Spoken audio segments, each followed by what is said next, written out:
Hello children, welcome once again to my channel Smita Classes. As you know, we were dealing with the chapter of transportation in animals and plants of standard 8. The book is Future Kids Science, and this was the I think this was the 10th chapter, transportation in animals and plants, and we have already done some parts of this chapter. Today we will start from blood transfusion. Blood deficiency due to a disease, anemia, or arising from a considerable loss from a severe injury or due to an operation may cause serious problems. If the blood is not compensated immediately, its deficiency may prove fatal. Thus, there arises the need to transfer blood from a healthy person to the patient. The process of transferring blood to a patient is called blood transfusion. The blood of all human beings may be any one of the four groups A, B, AB or O. The people with blood group O are universal donors, that is, they may donate their blood to any person. On the other hand, the people with blood group AB are universal recipients, that is, they may receive blood from any of the other blood groups. However, blood of same groups do not match with same others. Blood of some groups do not match with same others. In such circumstances, blood transfusion can be dangerous to the recipient. In some instances, even matching blood of a donor can be harmful to the recipient if it is infected or suffers in some other regard. Therefore, transfusions should be done carefully only after checking the blood groups of the donor and the recipient and the blood itself. Wrong transfusion can lead to various complications or even death. Blood banks in civil hospitals and medical institutions store blood groups of different types for medical emergencies. If urine shows presence of glucose or proteins, it is a sign of sickness. Doctor needs to be consulted in this situation. देखिए, आज हम लोग blood transfusion की बात करेंगे. तो कभी कभी लोगों में ब्लड की डेफिशिएंसी हो जाती है, ब्लड की कमी हो जाती है, और ऐसे सिचुएशन को क्या कहते हैं? एनीमिया कहते हैं. लोगों में एक बीमारी हो जाती है, एनीमिया की बीमारी हो जाती है, जिसमें उनको ब्लड की कमी हो जाती है. ठीक है, क्यों? क्योंकि हो सकता है कि उनको बहुत ही बड़ी चोट लगी हो, सिवियर इंजरी हुआ हो, जिसके कारण उनके बॉडी से ब्लड निकल चुका है और ब्लड लॉस हो गया, ब्लड की कमी हो गई उनकी बॉडी में सिवियर इंजरी के कारण या चोट के कारण, या उनका कोई सर्जरी हुआ है, कोई ऑपरेशन हुआ है कोई सीरियस प्रॉब्लम के कारण, जिसके कारण उनका ब्लड लॉस हो गया है. ठीक है, तो उसके कारण कहते हैं जब ब्लड की बहुत ज़्यादा कमी हो जाती है तो बॉडी में प्रॉब्लम्स क्रिएट होने लगता है, क्योंकि ब्लड ही सब कुछ ट्रांसपोर्ट करता है हमारे बॉडी में.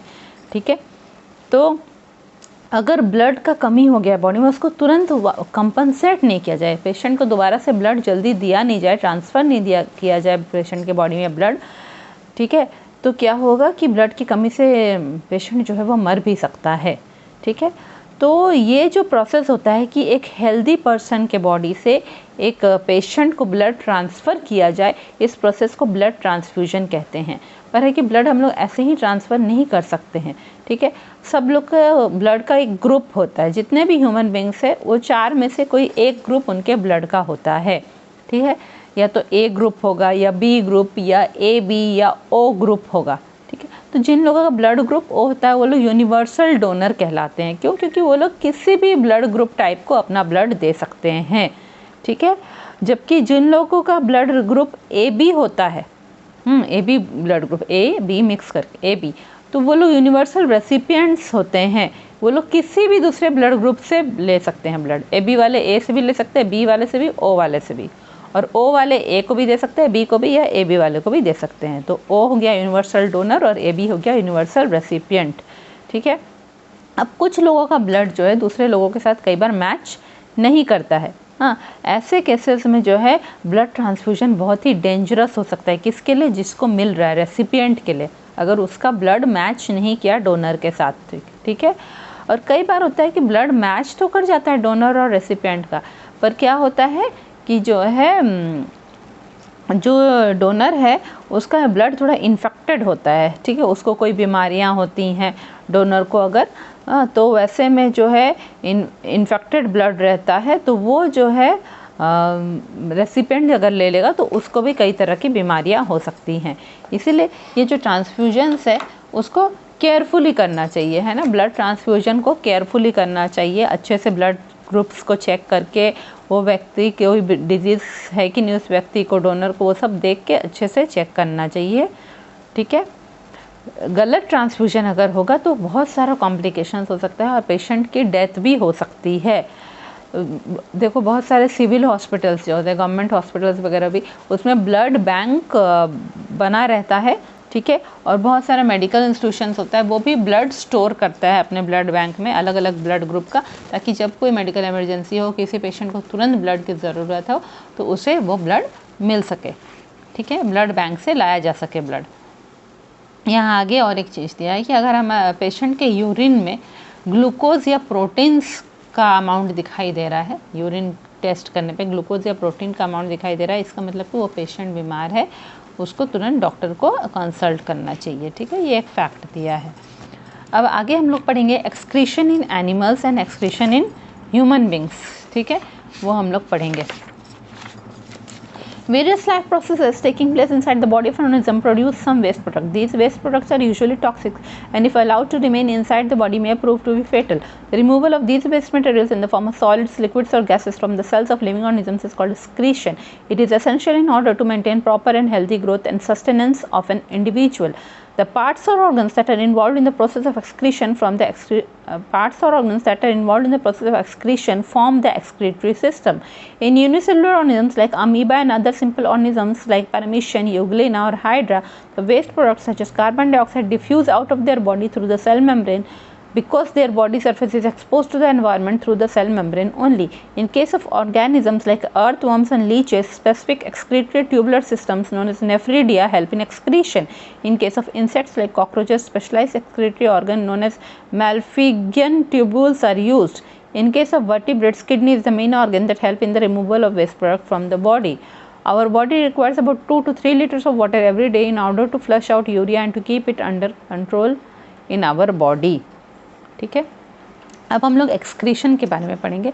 हर एक ऑर्गेनिज्म की बॉडी के भीतर बहुत सारा प्रोसेस चलता रहता है ना, रेस्पिरेटरी सिस्टम काम करता रहता है, सर्कुलेटरी सिस्टम काम करता रहता है, इसी तरह बहुत सारा प्रोसेस चलता रहता है जिसके कारण कुछ वेस्ट प्रोडक्ट भी तैयार होते हैं बॉडी के भीतर, ठीक है। ये वेस्ट प्रोडक्ट को अगर हम लोग बॉडी के भीतर ही रहने दें, बॉडी से बाहर नहीं निकाले तो ये टॉक्सिक बन जाते हैं, बहुत ही नुकसान दे बन जाते हैं, कई बार फैटल भी प्रूव होते हैं, मतलब जान भी जा सकती है उस ऑर्गेनिज्म की, ठीक है। तो ये वेस्ट प्रोडक्ट किस रूप में निकलता है बॉडी से, या तो सॉलिड फॉर्म में निकलेगा या लिक्विड फॉर्म में निकलेगा या गैस के फॉर्म में ये वेस्ट प्रोडक्ट बॉडी से निकल जाएगा। कहाँ से? बॉडी के हर एक सेल से ये वेस्ट प्रोडक्ट आता है और आके बॉडी से बाहर निकलता है। तो ये जो प्रोसेस है कि रिमूवल हो रहा है वेस्ट मटेरियल का सॉलिड, लिक्विड या गैसेस फॉर्म में from the cells of living organism के सेल से जो निकल रहा है ये वेस्ट प्रोडक्ट, इसको एक्सक्रीशन कहते हैं। तो अगर बॉडी का हेल्दी ग्रोथ चाहिए, ठीक है, बॉडी प्रॉपर तरीके से ग्रोथ करे और इंडिविजुअल अच्छी तरह से जिए, उसके लिए ज़रूरी है कि एक्सक्रीशन प्रोसेस अच्छे से काम करना चाहिए। और जो ऑर्गन सब इस एक्सक्रीशन में काम करते हैं वो सब मिलके कौन सा सिस्टम बनाते हैं? एक्सक्रीटरी सिस्टम बनाते हैं, ठीक है। अब जो यूनिसेलुलर ऑर्गेनिजम्स है, जो कि एक ही सेल वाले ऑर्गेनिजम्स है, हमने पढ़ा है उसके बारे में, अमीबा है, पैरामीशियम है, ये जो यूनिसेलुलर ऑर्गेनिजम्स है अमीबा जैसे कि है, हाँ, या फिर कुछ जो सिंपल ऑर्गेनिजम्स है जैसे पैरामीशियम, यूग्लिना और हाइड्रा है, हाँ, इन सब का वेस्ट प्रोडक्ट निकलता है और साथ ही साथ कार्बन डाइऑक्साइड भी इनके बॉडी से निकलता है। कैसे निकलता है? इनका कुछ ऐसा एक्सक्रीटरी ऑर्गन नहीं है, इनका जो सेल का मेम्ब्रेन है, सेल का जो बाउंड्री वॉल है, हाँ, उसी की जगह से डिफ्यूज़ करके, हाँ, ऐसे ही झटके से निकल जाता है बाहर, धीरे धीरे करके डिफ्यूज़न होता है, धीरे धीरे करके उसमें से वेस्ट प्रोडक्ट उनका निकल जाता है, कार्बन डाइऑक्साइड भी उनके सेल के बाउंड्री से धीरे धीरे बाहर निकल जाता है, ठीक है। क्यों? क्योंकि उनका बॉडी जो है वह एनवायरनमेंट में एक्सपोज्ड है, क्योंकि ये सब एक ही सेल के बने हुए हैं, तो इनका बॉडी एनवायरनमेंट में एक्सपोज्ड है, इनका बॉडी, इनका सेल से एनवायरनमेंट में एक्सपोज्ड है, तो सेल से ही डायरेक्ट सेल बाउंड्री से, सेल मेम्ब्रेन से निकल जाता है एक्सक्रीटरी प्रोडक्ट, ठीक है। पर हमारे बॉडी का अंदर का सेल्स तो बाहर एक्सपोज नहीं है ना, तो वहाँ पे चेंजेस होता है। अब जो कुछ ऑर्गेनिज्म ऐसे जैसे अर्थवर्म है ना, वो जो मिट्टी में पाए जाते हैं अर्थवर्म, या फिर लीच होते हैं जो कि पहाड़ों में पाए जाते हैं, जो कि बॉडी से चिपक जाते हैं और ब्लड चूसते हैं, है ना। तो अर्थवर्म, लीच है, इन सब का एक ट्यूब्यूलर सिस्टम है, ट्यूब्स जैसे इनके बॉडी में बने हुए हैं, जिससे कि एक्सक्रीशन में जो उनको मदद करते हैं, ठीक है। आपके डायग्राम में आप देख सकते हैं, उनको कहेंगे नेफ्रिडिया कहते हैं, वो जो ट्यूब्स बने रहते हैं उनके बॉडी में, ठीक है। तो वो नेफ्रिडिया की मदद से निकल जाता है वेस्ट प्रोडक्ट। अब थोड़े से बड़े ऑर्गेनिजम्स और हम आ जाते हैं, कॉकरोच की तरफ आ जाते हैं। उनमें से कैसे निकलेगा, तो उनके भी बॉडी में ट्यूब्स जैसा बना हुआ है जिसको कि मैलफिगियन ट्यूबुल्स कहते हैं। उसी में वही उनका एक्सक्रीटरी ऑर्गन, मैलफिगियन ट्यूबुल्स, और उसी से उनका वेस्ट प्रोडक्ट बाहर निकलता है। ठीक है, अब excretion in human beings, the major waste product formed in the human body are carbon dioxide, water, urea, sweat and feces. Carbon dioxide and water are produced as waste product during the process of respiration and during the breakdown of sugars and fats. Excess water is excreted as sweat by the sweat glands in the skin. Feces is the undigested food that needs to be thrown out. Urea is produced when the unused proteins are decomposed. It is formed when ammonia combines with carbon dioxide. The important organs for the removal of these waste products are lungs, kidneys, skin and large intestine. Lungs help in the excretion of respiratory waste such as carbon dioxide and water. Large intestine is involved to facilitate the excretion of feces with the extended rectum and anus. Skin helps in the excretion of sweat, which also contains some urea, salt and excess water. Sweating also keeps our body cool during hot summer days. Kidneys help in the excretion of urea as liquid waste urine. ठीक है, तो अब हम लोग human beings का excretion process के बारे में पढ़ेंगे। उसके पहले ये जान जाते हैं कि हमारे बॉडी को हर दिन 2 या 3 लीटर पानी की ज़रूरत है मिनिमम, ताकि हमारे बॉडी का जो वेस्ट प्रोडक्ट है जैसे कि यूरिया वो आसानी से निकल जाए हमारे बॉडी से, बहुत ही आसानी से फ्लश आउट हमारे बॉडी से हो जाए और हमारा यूरिया आसानी से निकल जाए और हमारा बॉडी अच्छे से ग्रो करे। ठीक है, तो मेजर वेस्ट प्रोडक्ट जो ह्यूमन बॉडी के से निकलता है वो पहला क्या है, सेल्स से जो निकल रहा है, कार्बन डाइऑक्साइड होता है, एक्सेस वाटर होता है, यूरिया होता है, और स्वेट होता है, पसीना, और फेसेस, स्टूल जो है, ये सब हमारा वेस्ट प्रोडक्ट है। Carbon dioxide, water, urea, sweat और फेसेस। ठीक है, तो कार्बन डाइऑक्साइड और वाटर कब होता है, जब प्रोसेस ऑफ रेस्पिरेशन होता है। हाँ, जब हम लोग सांस लेते हैं तो लंग्स क्या करता है, लंग्स से कार्बन डाइऑक्साइड ऑक्सीजन दोनों ही चला जाता है सेल्स तक, सेल्स के बाद से कार्बन डाइऑक्साइड निकल के बाहर चला आता है। ठीक है, इसी तरह जब सेल्स के भीतर कार्बन डाइऑक्साइड तुरंत नहीं निकलता, सेल्स के भीतर रिएक्शन होता है, जो भी शुगर और फैट हमारा बॉडी लिया है फूड के थ्रू वो वहाँ ऑक्सीजन की मदद से रिएक्शन करके टूटता है, एनर्जी में चेंज होता है और वहीं से वेस्ट प्रोडक्ट कार्बन डाइऑक्साइड निकलता है और साथ ही वाटर भी निकलता है सेल्स से। ठीक है, तो एक्सेस वाटर को हमारा बॉडी कैसे बाहर निकाल पाएगा, तो हमारे बॉडी में स्वेट ग्लैंड्स होते हैं, पसीने की ग्रंथियाँ होती हैं, स्वेट ग्लैंड्स होता है, उससे ये एक्सेस वाटर जो है रिएक्शन में जो निकला वो सब चला जाता है बाहर। ठीक है, जब हमें पसीना आता है। फेसेस क्या होता है, तो ये आपने देखा कि जब सेल के भीतर रिएक्शन हो रहा है ऑक्सीजन की मदद से, तब वेस्ट प्रोडक्ट में कार्बन डाइऑक्साइड और वाटर निकल रहा है। वो वाटर हमारा निकल जा रहा है स्वेट ग्लैंड्स की तरफ से, और जो कार्बन डाइऑक्साइड है वो तो हमारा लंग्स और नॉस्ट्रिल के थ्रू बाहर निकल जाता है।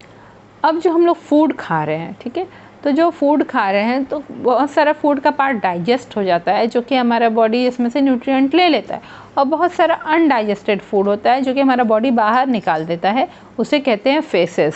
ठीक है, तो वो हमारे बॉडी से निकलना ज़रूरी है। इसी तरह जब हमारे बॉडी ने प्रोटीन्स खाया है और जो प्रोटीन की अब ज़रूरत नहीं है, जितना बॉडी को ज़रूरत था उतना बॉडी ने अब्जॉर्ब कर लिया, और जो अनयूज्ड प्रोटीन है, जो प्रोटीन यूज़ नहीं हो पाया, वो जब प्रोटीन का डिकम्पोजिशन होता है, जब प्रोटीन टूटता है बॉडी में, ठीक है, तो कुछ अनयूज प्रोटीन निकलता है बॉडी से, अनयूज जो कि यूज़ नहीं हुआ वो प्रोटीन, कुछ तो बॉडी यूज़ कर लिया, और कुछ प्रोटीन को बॉडी ने नहीं यूज़ किया, उसको जब बॉडी तोड़ने की कोशिश करता है, उसका जब ब्रेक डाउन होता है, डिकम्पोज होता है वो, ठीक है, जब वह वेस्ट जैसा होने लगता है तब उसमें यूरिया प्रोड्यूस होता है। इसमें रिएक्शन में क्या होता है, अमोनिया जो होता है NH3 वो कार्बन डाइऑक्साइड CO2 के साथ रिएक्शन करता है और तब यूरिया प्रोड्यूस्ड होता है। ये कब होता है, जब अनयूज्ड प्रोटीन को बॉडी डिस्पोज करने की कोशिश करता है तब। ठीक है, अब हमारे बॉडी से इम्पॉर्टेंट ऑर्गन क्या क्या है ये वेस्ट प्रोडक्ट निकालने के लिए, तो कार्बन डाइऑक्साइड निकालने के लिए हमारे बॉडी में लंग्स है, हाँ, एक्सेस वाटर निकालने के लिए बॉडी से यूरिन के रूप में किडनीज है, स्वेट ग्लैंड्स है स्किन में, और लार्ज इंटेस्टाइन है फीसेस निकालने के लिए। तो क्या क्या है, लंग्स, किडनी, स्किन और large intestine. Lungs respiratory waste को बाहर निकालता है जैसे कार्बन डाइऑक्साइड और वाटर को। ठीक है। उसी तरह लार्ज इंटेस्टाइन क्या करता है, जो अनडाइजेस्टेड फूड है उसको फेसेस के रूप में बाहर से निकालता है। और लार्ज इंटेस्टाइन के साथ कौन मदद करता है फेसेस या स्टूल को बॉडी से बाहर निकालने में, तो जो एक्सटेंडेड रेक्टम और एनस है, आपने ह्यूमन बॉडी में पढ़ा होगा ना, लार्ज इंटेस्टाइन के नीचे नीचे पोर्शन में एक्सटेंडेड रेक्टम और एनस होता है, तो वहाँ से जो है फेसेस स्टूल बाहर निकल जाता है बॉडी से, ठीक है। स्किन से क्या होता है कि स्वेट, पसीना एक्सक्रीट बाहर हो जाता है। उस पसीना में थोड़ा यूरिया भी मिला रहता है, थोड़ा नमक भी रहता है, सॉल्ट भी, और एक्सेस वाटर भी रहता है उस पसीने में। एक्स्ट्रा पानी जो हमारे बॉडी में रह गया, नमक और यूरिया, वो सब कुछ स्वेट ग्लैंड्स की मदद से हमारे बॉडी से निकल जाता है। और जब स्वेटिंग होगा, जब पसीना निकलेगा, तो हमारे बॉडी को ठंडा फील होता है गर्मी के दिनों में, ठीक है। इसी तरह किडनीज जो है, आप जानते हैं ना, किडनी छलनी के जैसा काम करता है, वो वेस्ट को अलग करता है ब्लड से। तो किडनीज से जो है जो वेस्ट, लिक्विड वेस्ट यूरिन निकलता है, उसमें यूरिया भी निकल जाता है, ठीक है। जो यूरिया बना डिकम्पोजिशन ऑफ अनयूज प्रोटीन में, वो यूरिया भी किडनीज की मदद से यूरिन से निकल जाता है। अब आगे पढ़ेंगे द एक्सक्रीटरी और यूरिनरी सिस्टम इन ह्यूमंस, ठीक है, ये पढ़ेंगे। Urea is a waste product produced in our body. The urea and other unwanted salts dissolve in water to form a yellowish liquid called urine. The excretory or urinary system consists of the following organs: kidneys, urinary bladder, ureter, urethra.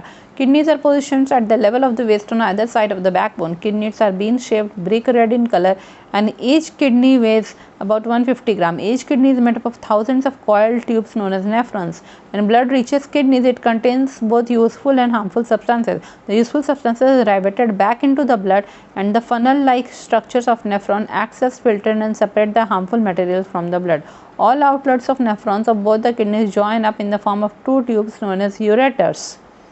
The yellowish liquid known as urine passes through the ureters into the urinary bladder. The urine collected in the urinary bladder is passed out from the body at regular period through the opening known as urethra. An adult normally passes 1 to 2 liters of urine in a day. The urine contains 95% of water, 2.5% of urea, and rest 2.5% comprise of waste products like uric acid and ammonia.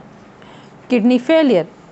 Whenever the kidney of a person stops working, maybe due to bacterial infection, external mechanical injury, or high blood pressure, then they are no longer in a position to remove the waste products. Therefore, all the waste products get accumulated in the body and the person eventually dies.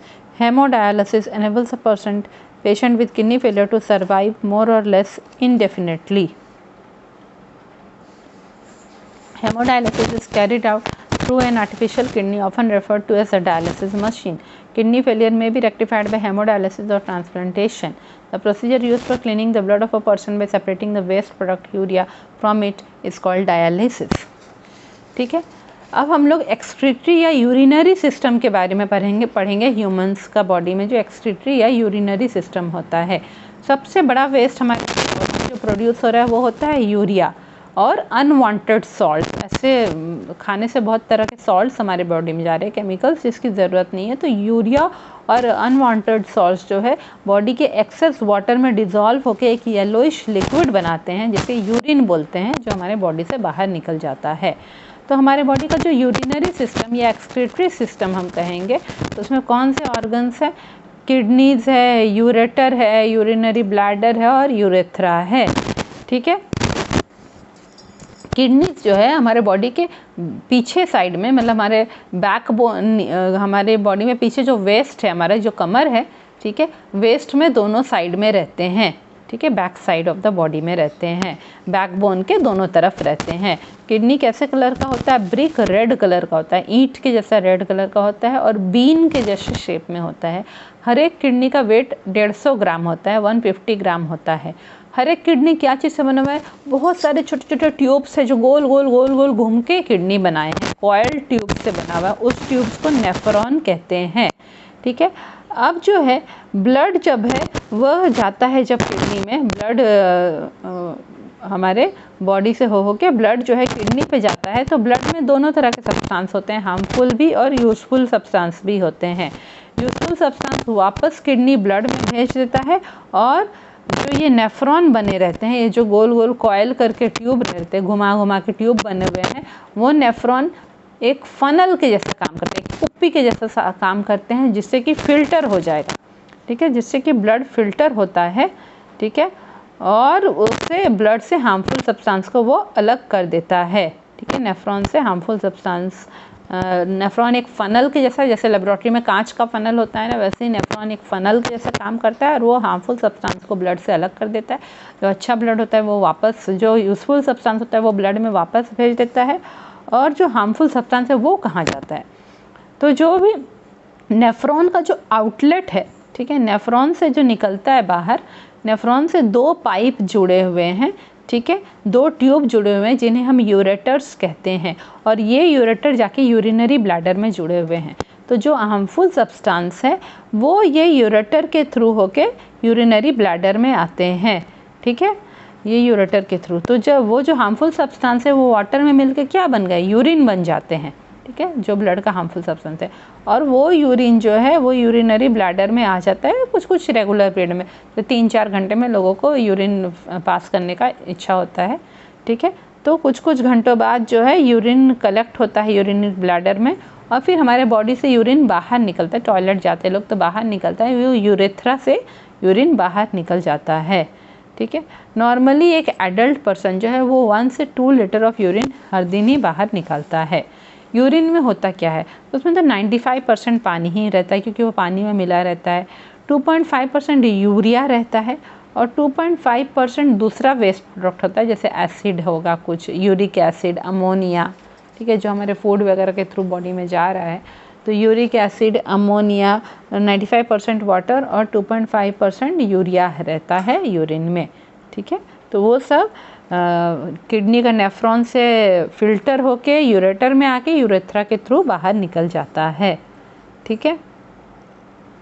जब less urine form हो रहा है, मनुष्य को बार बार toilet जाने की इच्छा नहीं हो रही 3-4 घंटे में एक बार भी, यानी उसके शरीर में पानी की कमी हो गई, उसे डिहाइड्रेशन हो गया है। गर्मी के दिनों में अक्सर होता है जब मनुष्य पानी जल्दी नहीं पी पाता है। अब कई बार होता है कि किडनी फेल कर जाता है, किडनी अच्छे से काम नहीं करने लगता है।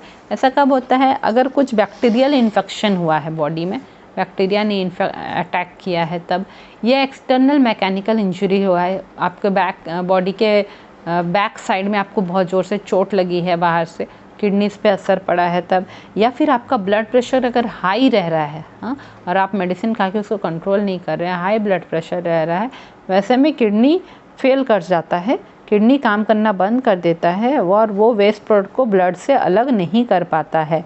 तो तब क्या होगा, वेस्ट प्रोडक्ट हमारे ब्लड में जमा होना शुरू हो जाता है और फाइनली पर्सन मर जाता है। तो एक तरीका है हेमोडायलिसिस है एक प्रोसेस, उससे जो है एक पेशेंट जो किडनी फेलियर जिसका हो गया है वो भी काफ़ी समय तक जिंदा रह सकता है, ठीक है। इसमें हम लोग देखेंगे कि आपके यहाँ पे तो डायग्राम में बहुत कुछ यहाँ पे दिखाया गया है कि कैसे डायलिसिस प्रोसेस हो रहा है, ठीक है। इसको हेमोडायलिसिस बोलते हैं। इसमें एक आर्टिफिशियल किडनी जैसा बाहर लगाया रहता है, ठीक है, जो कि फ़िल्टर का काम करेगा, और उसको डायलिसिस मशीन भी हम लोग कहते हैं जो आर्टिफिशियल किडनी को है। तो किडनी फेलियर जब किसी व्यक्ति का हो जाएगा तो या तो उसको कुछ दिन हेमोडायलिसिस में रखते हैं या फिर उसका किडनी ट्रांसप्लांट करते हैं। कोई एक हेल्दी आदमी से एक किडनी लेके उसके बॉडी में देते हैं, किडनी ट्रांसप्लांट होता है, या फिर हेमोडायलिसिस में रखते हैं, उसका फिल्टरिंग प्रोसेस बॉडी के बाहर करा के उसको रखते हैं। तो इस तरह जब किसी बॉडी पर्सन के पेशेंट के बॉडी का ब्लड को क्लीन कर रहा है, हाँ, वेस्ट प्रोडक्ट को उससे अलग कर रहा है, वेस्ट प्रोडक्ट यूरिया को उससे अलग कर रहा है, उसके ब्लड को बाहर से क्लीन किया जा रहा है, तो उस प्रोसेस को डायलिसिस कहते हैं।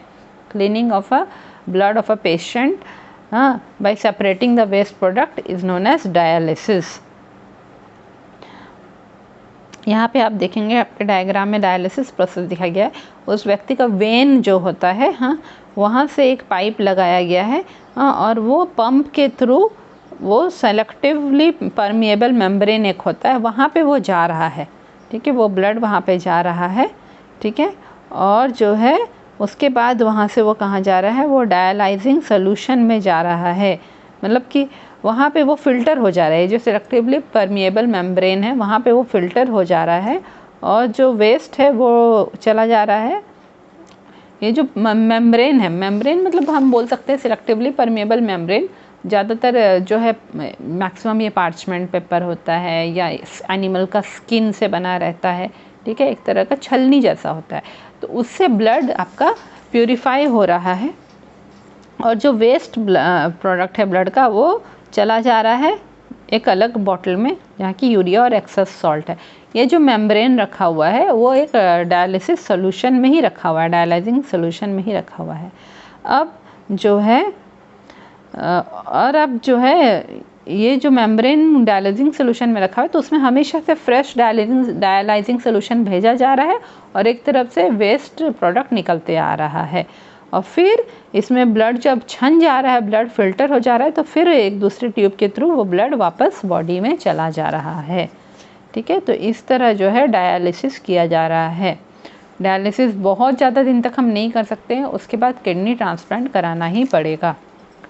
Excretion in other animals. The way in which waste products are excreted or removed from the body of the animal depends on the availability of water to it. Aquatic animals excrete cell waste in gaseous form ammonia, which directly dissolves in water. Land animals such as birds, lizards, snakes, and insects excrete a white semi-solid colored compound called uric acid because very less water is available to them. Transportation of materials in plants. Transportation of water, minerals and food in plants is done by special tissues present in the roots, stem and petioles or the stalk of the leaves. These special tissues are called the vascular tissue. The term vascular in Latin refers to tubes and vessels that transport liquid.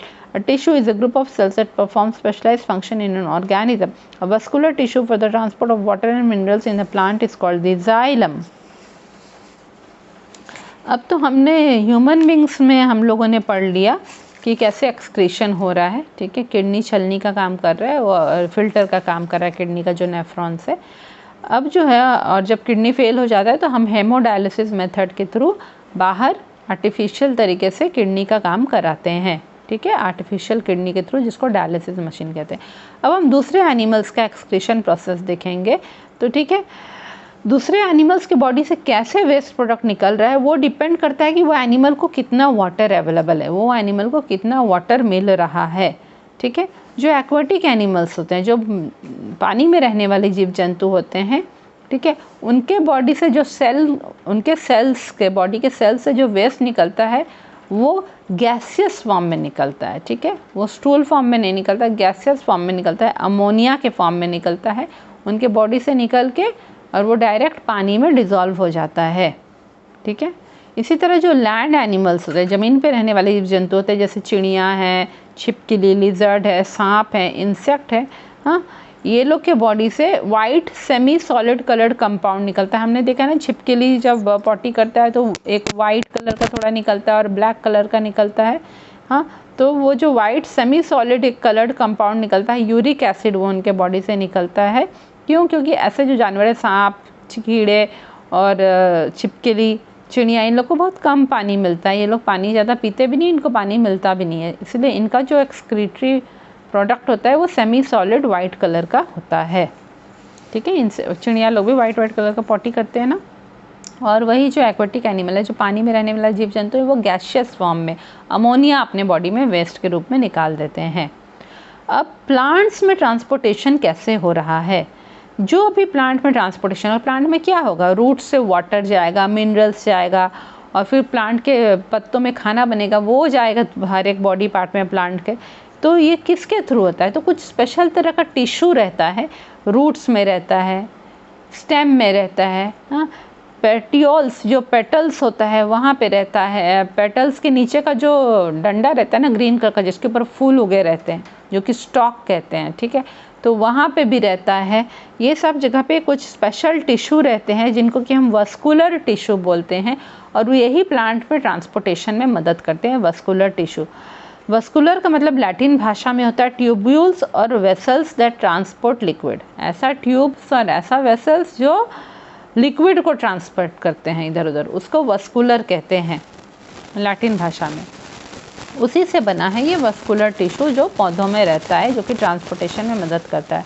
अब आप बोलेंगे tissue क्या होता है? तो जब एक group of sales एक जगह आएगा जो कि एक पर्टिकुलर स्पेसिफिक काम कर रहा है, तो वो सब मिल के, वो सारे सेल्स मिला के एक तरह का टिश्यू बना देते हैं। तो इस तरह बॉडी में बहुत सारे अलग अलग तरह के टिश्यूज़ हैं। तो वस्कुलर टिश्यू जो है वो प्लांट में वाटर और मिनरल्स को ट्रांसपोर्ट करता है। हाँ, जो वस्कुलर टिश्यू वाटर और मिनरल्स को ट्रांसपोर्ट करेगा प्लांट में, उसे हम जाइलम कहते हैं। ठीक है, उसे क्या कहते हैं? जाइलम कहते हैं।